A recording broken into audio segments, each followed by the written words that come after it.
उन पर कोई कार्रवाई नहीं। मिश्रा जी चूंकि एक सामाजिक कार्यकर्ता हैं, बनारस के लोगों के बीच वो लोकप्रिय सामाजिक कार्यकर्ता हैं। अभी कुछ दिन पहले हमारे समाजवादी कारवां में भी शामिल हुए हैं। बस यही मिश्रा जी का गुनाह है। मिश्रा जी की आवाज़ बनारस के लोग सुनते ही उनका गुनाह है और इसी की सजा वो भोग रहे हैं। सर, जयंती की संध्या पे कुछ जगहों पे अंबेडकर जी की मूर्ति को तोड़ा भी गया, चाहे लखनऊ का मामला हो और पूर्वांचल में भी कई जगहों पे आज भी विरोध होता रहा। ऐसे में अगर समाजवादी पार्टी की सरकार बनती है तो इसके लिए क्या कदम उठाएंगे? समाजवादी पार्टी की सरकार तो हम बनाएंगे 27 आते आते, लेकिन बाबा साहब के सम्मान में हम लोग एक पल भी, एक मिनट भी, एक क्षण भी समझौता नहीं कर सकते।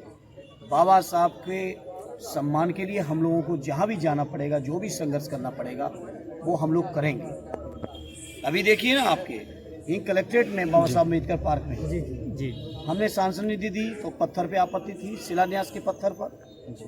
तो मैंने भी संकल्प लिया है, जितना दिया था उससे भी दूना देंगे हम, क्योंकि भारतीय जनता पार्टी के लोगों की नीति सामने आ रही है, उनकी नीयत सामने आ रही है कि आखिर बाबा साहब जैसे महापुरुष के लिए उनके दिल दिमाग में क्या है।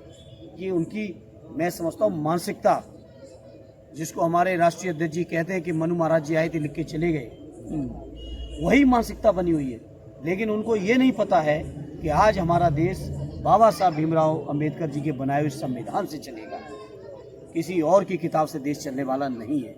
और संविधान में सबको हक है, अधिकार है, सम्मान स्वाभिमान से जीने का सबके पास अधिकार मिले हुए हैं और उन अधिकारों का लोकतांत्रिक तरीके से जिस रास्ते से हो सकता है, हम लोग उनके अधिकारों का उपयोग करें। भाजपा का ये भी आरोप है, बिना बजट पास किए शिलान्यास लगवा रहे हैं। भारतीय जनता पार्टी के लोगों से कहिए अपनी सरकार में जाके देखें, उनके अधिकारी हैं। ये बहुत छोटी बातें वो करते हैं और मैं नहीं समझता इनकी उस तरह की छोटी बातें करनी चाहिए। मैं भी चौथी बार का एमपी, मुझे पता है ये छोटी बातें नहीं करनी चाहिए, क्योंकि उनको इस बात का कष्ट है कि बाबा साहब के पार्क का सौंदर्यीकरण क्यों हो रहा है।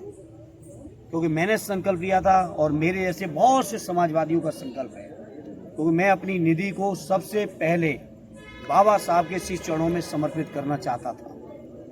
बीजेपी के लोगों को यही बात अखर रही है कि आखिर बाबा साहब के लिए इतना समर्पण हम समाजवादियों में क्यों है। क्योंकि हम सब में इसलिए समर्पण है कि आज